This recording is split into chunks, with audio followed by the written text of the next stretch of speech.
तो एक और बड़ा बदलाव अग्निवीर स्कीम में आपको देखने को मिलने वाला है। केंद्र सरकार अब मन बना चुकी है कि अग्निवीरों के साथ साथ उनके परिवार वालों को भी मेडिकल फैसिलिटी देना है। अभी फ़िलहाल में सिर्फ अग्निवीर को ही मेडिकल फैसिलिटी दिया जाता है, चाहे वो एयरफोर्स का अग्निवीर हो, चाहे आर्मी का हो, चाहे नेवी का हो। लेकिन केंद्र सरकार अब आपके परिवार वालों को भी मेडिकल फैसिलिटी देने का विचार करे। जो भी अग्निवीर में ज्वाइन करेगा उसके परिवार को भी ये मेडिकल फैसिलिटी मिलने वाला है। और उसके बाद जैसे ही वो 4 साल के बाद बाहर भी आ जाएगा तो यहाँ पर साफ लिखा होगा कि सेवा मुक्त होने के बाद भी सुविधा देने की तैयारी आपका चल रहा है। ठीक, तो एक अच्छा आपका स्टेप है केंद्र सरकार की तरफ से, क्योंकि बुरा लग रहा था कि अग्निवीरों को मतलब मिलता है और उनके परिवार वालों को नहीं मिलता है। परमानेंट में उनके परिवार वाले जो परमानेंट सोल्जर है उनके परिवार वालों को मिलता है, बट अग्निवीर में नहीं था। बट अब अग्निवीरों को भी मिलेगा। तो धीरे धीरे जो अग्निवीर को जितना बेटर बनाया जा सकता है, जितना अच्छा इस स्कीम को बनाया जा सकता है, सरकार और सेना दोनों मिलकर इस स्कीम को ज़्यादा बेहतर करने पर काम कर रही है।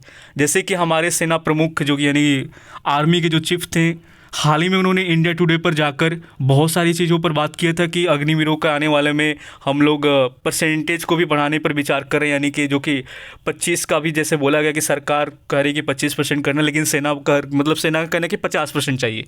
ठीक, तो इस पर विचार हो रहा है कि जो कि 50% हो जाएगा आपका। सैलरी जैसे कि आपका कम मिलता है तो सैलरी को भी आपका बढ़ाया जाएगा। जैसे कि 8वां पे कमीशन, आपको भी पता है कि अगला साल 8वां पे कमीशन लागू होगा, तो जाहिर सी बात है कि आप सेंट्रल के अंदर में आते हैं, यानी कि केंद्र के अंदर में ही आप आते हैं। ठीक, अग्निवीर जितने भी अग्निवीर केंद्र सरकार के अंडर में ही आते हैं, तो जाहिर सी बात है आपका सैलरी बेसिक पे आपका भी बढ़ेगा। जब सबका बढ़ेगा तो आपका भी बढ़ेगा, तो इसमें कोई बड़ा बात है नहीं। ठीक, वैसे भी 800 करोड़ का, लगभग 800 करोड़ का आपका जो कि बजट के अंदर में अग्निवीर एयरफोर्स का बजट 800 करोड़ है, आर्मी का तो उससे ज़्यादा ही है। और उसके बाद 700 के करीब यानी कि 700 करोड़ के आसपास आपका नेवी का है। ठीक, तो अब ये जो जितना पैसा मिला है इनको, अब ये ढंग से यूज हो जाए तो आपका मतलब बहुत मतलब सही रहेगा। ठीक, तो आने वाले सालों में आपको बता दें कि जो 2026 का हमारा आखिरी जो कि दिसंबर होगा, जब हमारा पहला बैच बाहर आएगा, जैसे कि आर्मी चीफ ने बताया कि आंकलन करने के बाद सेना आंकलन करेगी, तीनों सेना के जो मतलब कि हैं वो आंकलन करेंगे अपना। आर्मी चीफ है, एयरफोर्स चीफ है, नेवी चीफ हैं, दैन हमारे CDS हैं, राजनाथ सिंह जी हैं, तो बहुत लोग अपना और भी बहुत सारे ऑफिशियल हैं, बातचीत होगा, चीज़ों पर विचार किया जाएगा। दैन आपका जो चीज़ है वो सामने देखने को मिलेगी। आपका सैलरी, आपका छुट्टी और आपका परमानेंट परसेंटेज का जो क्राइटेरिया है उसको भी बढ़ाया जाएगा, इंक्रीज किया जाएगा। तो ये 3 चीज़ों को मैंने पहले बताया था और ये आर्मी चीफ का बयान था। अब जो है कि अब अग्निवीर के परिवार वालों को भी मेडिकल फैसिलिटी के लिए जोड़ा जाएगा। तो ये एक और बड़ा एक मतलब कदम है जो कि केंद्र सरकार ने उठाया, जो कि बहुत ही बढ़िया वाला ये कदम है आपका। ठीक, तो ये चीज़ हो गया। और ये पढ़ भी सकते हैं आप लोग अगर पढ़ना चाहे तो, हमने आपको समझा दिया, बस यही है आपका। अब यहाँ पर लिखा भी कि सेना प्रमुख ने दिए थे संकेत। बता दें कि हाल ही में कार्यक्रम में सेना प्रमुख जनरल उपेंद्र जो द्विवेदी जी ने बताया था कि अग्निवीरों को मिलने वाली सुविधाओं को बढ़ाया जा सकता है। लेकिन उन्होंने अभी बहुत सारे सुविधाओं को खुलासा उतना नहीं बताया था कि ये मतलब मेजर पॉइंट उन्होंने बताया था, जैसे salary, leave, permanent percentage and army के अंदर में एज को बढ़ाना। तो इन चीज़ों पर उन्होंने बात किया था, जो कि अग्निवीर पर जब पूछा गया था तो उन्होंने ये बताया था।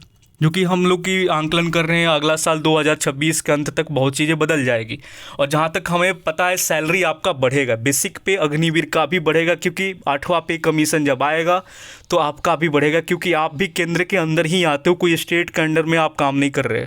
ठीक, जो आप देश सेवा कर रहे हैं वो भी केंद्र के अंदर में ही आ रहा है। अग्निवीर स्कीम जो है केंद्र ने ही लाया है।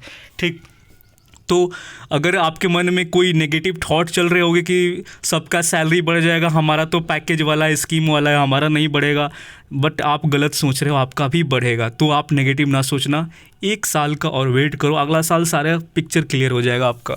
ठीक, ये क्या है क्या नहीं है, जहाँ तक है हमें पता है कि इस जो होगा आपका सही ही होने जा रहा है।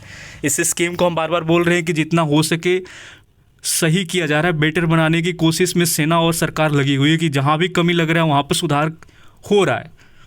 ठीक, तो बेरोजगारी में आपको बता दूं कि बहुत ही चरम सीमा पर है। ठीक है, तो आज के डेट में जो मिल रहा है उसे ले लो और आगे के प्लान बनाओ कि आगे हमें करना क्या है, तैयारी। तो ये सब चीज़ें आपको अपना देख लेना है। लेकिन जब जॉब सामने आपको मिलता है, कुछ लोग लात मार देते हैं, बोलते हैं अरे यार इतना ये हम नहीं करेंगे, वो नहीं करेंगे। आपको पता है बाहर कितना कंपटीशन है? आप एक बार बाहर आकर देखना कि कंपटीशन कितना है बाहर।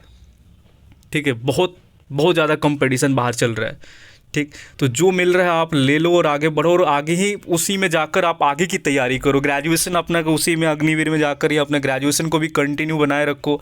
ठीक है, इग्नू से ग्रेजुएशन हो रहा है आपका, और भी बहुत सारे स्किल है जो कि अंदर सिखाया जाता है आपका। ठीक, तो कुछ लोग बोलेंगे कुछ नहीं सिखाया जाता स्किल के नाम पर, तो देखो अब क्या ही बोले। अब बाहर तुम आ जाओ तो एक बार चेक कर लेना, 4 साल के बाद बाहर आ ही जाओगे तो पता चल जाएगा कि क्या है। लेकिन हमारा ऐसा मानना है कि काम सीखो, जो ट्रेड मिला है उस पर आप अपना ध्यान से काम को सीखो, ग्राउंड पर काम सीखोगे, काम में महारत हासिल करो। जो भी ट्रेड है आपका उस ट्रेड में महारत हासिल करो, काम सीखो। ठीक, अगर आपको कंटिन्यू अगर सेना में रहना है तो आपको तो बेस्ट अपना देना पड़ेगा, जाहिर सी बात, क्योंकि मेरिट बनेगा, मेरिट के बेस्ट में ही आपका होगा। अभी एक और चीज़ आपको दिखाई देते हैं। ठीक है, आप देख ही लो, देख लो यहाँ पे। तो जो कि अभी आपको बता दें कि सेना में जो कि बोला जा रहा है कि ट्रेड में से यहाँ पर देख रहे हो लिखा है कि हर ट्रेड में से 25% परमानेंट होने का विकल्प जो कि आपको ऑप्शन मिलेगा, जो कि आने वाले में ये 25% से 50 हो जाएगा, क्योंकि ये सेना में बढ़ने वाला, जो कि आपको पता है कि हाल ही में जो स्टेटमेंट आया था आर्मी चीफ का। तो ये ट्रेड के हिसाब से ये बोल रहे हैं कि ट्रेड के हिसाब से हम लोग करेंगे। जैसे कि जो भी ट्रेड है आपका उस ट्रेड में आधा को रखा जाएगा और आधे बाहर आएंगे। ठीक है, जैसे कि बाद में होगा 25 से कि 50 से, वो तो आगे पता चल जाएगा आपका। लेकिन ट्रेड के हिसाब से ये बोले कि हर ट्रेड में से 25% को परमानेंट होने का विकल्प मिलेगा। जब अग्निवीरों के 4 साल पूरे होने वाले होंगे तो उनको करीब 2 महीने पहले बता दिया जाएगा कि इनको 25% सेना में परमानेंट होने का विकल्प दिया जा रहा है और किन का क्या है क्या नहीं है। ठीक, तो ये चीज़ें आपका चल रहा है। और बदलाव वगैरह का यहाँ पर भी साइड में लिखा हुआ है कि जो कि देख सकते हैं 30 दिन छुट्टी मिले, जबकि रेगुलर का यहाँ पर भी बात उठाया गया है आपका। तो आने वाला जो साल होगा आपका 2026 काफ़ी इंटरेस्टिंग रहेगा, देखना कि क्या हो रहा है अग्निवीर में, क्या हो रहा है। ठीक, क्योंकि ये काफ़ी मज़ेदार साल होगा 2026 का, जहाँ पर जो कि स्कीम में क्या क्या बदलाव देखने को मिलेगा। जो कि ट्रेड के हिसाब से ही लोग बोल रहे हैं कि जो भी ट्रेड होगा उसमें से 50 रखा जाएगा। मतलब जब 50% का आ जाएगा कि 50% हमको हर एक इंटेक से रखना है, हर बैच से हमें 50% को लेना है, तब देखते हैं कि ये ओवरऑल लेकर चलते हैं या मतलब कि ट्रेड के हिसाब से ये करते हैं। अब ये देखने को मिलेगा आपको 2026 में, जब पहला बैच आएगा तो पता चलेगा कि ट्रेड के हिसाब से ये परसेंटेज में ला रहे हैं या ओवरऑल मिलाकर चल रहे हैं। ये तो देखने को मिलेगा 2026 में। तब तक के लिए आप लोग वेट करिए अपना, और हो सके तो अपना, अगर आपको लग रहा है कि अंदर देखो 8वां पे कमीशन जब लागू होगा तो सैलरी तो बढ़ेगा, आपको मैं क्लियर बता रहा हूँ। बाहर आने का कोई मतलब है नहीं, 8वां पे कमीशन लगते ही सैलरी आपका बहुत आगे चला जाएगा। ठीक, तो हमारा मानना है कि अगर इसमें अच्छा कर सकते हो तो कर लो, अदरवाइज़ फिर बाहर आने का अगर आपका मन है तो वेलकम है, बाहर भी आ सकते हो। अगर आपके लग रहा है कि बाहर आने के बाद हम बहुत अच्छा कर सकते हैं, कुछ अच्छा कर लेंगे, तो आप आ सकते हो, बिल्कुल कोई ज़बरदस्ती नहीं रहेगा कि आपको रहना ही अंदर। अगर आपको लग रहा है कि हम बाहर कुछ इससे बेहतर करेंगे और भी आगे जा सकते हैं तो बिल्कुल आओ, एकदम बिल्कुल आ सकते हो, इसमें कोई ऐसा नहीं है। लेकिन ये ना हो कि बाहर मतलब आ गए और अपना सब कुछ समझ कर ध्यान से हर चीज़ों को देखकर आपको ये डिसीजन लेना है कि हमें बाहर आना है तो मतलब बेहतर करना है, इससे अच्छा करना है तो निकल रहे हैं हम बाहर। ठीक, अदरवाइज़ अभी आप लोग आंकलन करिए, थोड़ा सा देखिए आगे हो क्या रहा है। अभी आपके पास काफ़ी बचा हुआ है, इस टाइम है आपके पास। पहला बैच को देख लीजिए क्या चल रहा है क्या नहीं चल रहा है। जो बाकी बैच वाले जो सुन रहे हैं हमें, अब पहला बैच को देख लीजिए, आंकलन कर लीजिए कि पहला बैच में क्या सिस्टम बैठा, कैसे परमानेंट किया गया। तो आपके पास है विकल्प, जो दूसरा बैच, तीसरा बैच, जो भी बैच अभी गया है, पहला बैच को आप लोग देख कर समझ कर दैन डिसीजन लीजिएगा कि हमें आगे करना क्या है। बात को समझ गए मेरा? बाकी चैनल को आप लोग सब्सक्राइब कर लीजिएगा, आप लोगों के लिए आवाज़ हमेशा उठाते रहते हैं। जो भी प्रॉब्लम है वो आप लोग जो बताते हो वो हर चीज़ को मैं डिस्कस करता हूँ यहाँ पे यूट्यूब पर, और ऑफिशियल हैंडल को मैं यहीं से आपको बता देता हूँ कि इन्फॉर्म करते हैं कि ताकि जो भी एयरफोर्स के ऑफिशियल जो बैठे हुए हैं ऊपर ऑफिसर हैं, जो हमारे बड़े बड़े सीनियर ऑफिसर हैं, AOC हैं, बाकी और भी हैं, तो वो चीज़ों को देखते हैं। उसके बाद बहुत सारी चीज़ें बदलती रहती है आपका, तो एक सही जरिया आपका ये बात को अपना ऊपर तक पहुंचाने का। बाकी चैनल को सब्सक्राइब कर लीजिएगा, नीचे टेलीग्राम लिंक होगा, अगर आप नए हैं एयरफोर्स की तैयारी करना चाहते हैं, नेवी में जाना चाहते हैं, तो लिंक आपको डिस्क्रिप्शन बॉक्स में, खासकर एयरफोर्स का करना चाहते हैं तो आपको टेलीग्राम से मेरा जुड़ जाना चाहिए। नीचे लिंक आपको मिलेगा, मिशन अग्निवीर ग्रुप को ज्वाइन कर लीजिएगा और टेलीग्राम चैनल को आपको जाकर उसको भी ज्वाइन कर लेना है। वहाँ पर मैंने एक कट ऑफ पोल डाला है 2-25 वालों के लिए, जाकर आप लोग पोल करिए और बाकी वीडियो आता रहेगा आपका।